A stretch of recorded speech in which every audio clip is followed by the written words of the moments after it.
ៈត្របត់ផុតខ្នាតកាត់ចិត្តនឹកភូមិដើមបិណ្ឌភ្លៀង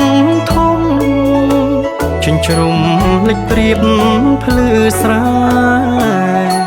មើលមេឃឃើញទឹករលឹកពុកម៉ែនឹកឃើញឈ្មោះស្រែដែលធ្លាប់ជួយភ្ជួររងតាស្រែថ្នោតស្រែធ្នើធ្វើស្រូវផ្កាខ្ញីផ្ការំដួលល្បីយាយស្ទូងត្រពាំងរកាពូជដំណើបខ្មៅស្រូវដំណើបមើឆ្មា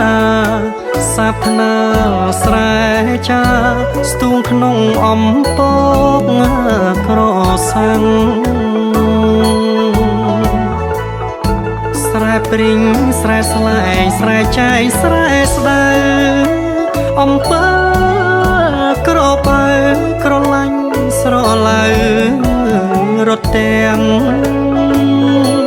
ក៏កោះចំបងសង្កែស្រែត្រាំងស្រែខ្ទុំស្រែរាំងផ្ទាំងទស្សនីយភាពបៃតងស្រែខ្មែរខែភ្ជុំហុំពវសាខ្វែងជាក្រឡាដូចក្តារបាសកាចាំងត្រង់ស្រុកស្រែស្រស់ស្រាយឆ្ងាយពីដីក្រុងដល់ស្រែលែងចង់ត្រឡប់ចូលក្រុងវិញហើយ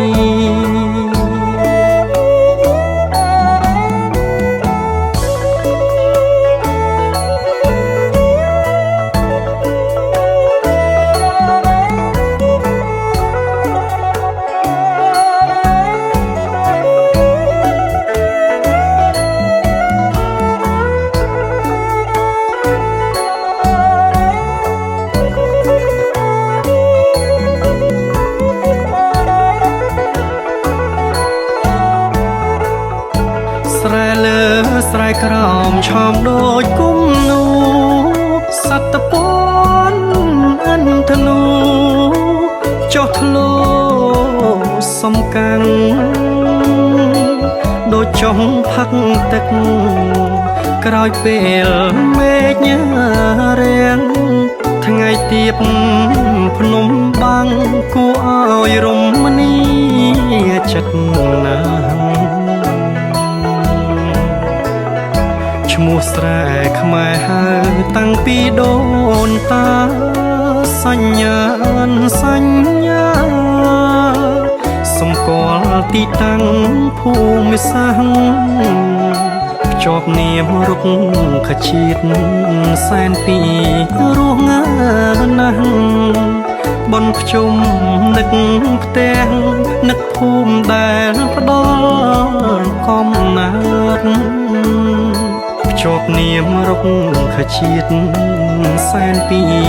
រស់ងាណាស់បនភ្ជុំនឹកផ្ទាំងនឹកភូមិដែលផ្ដល់កំណើ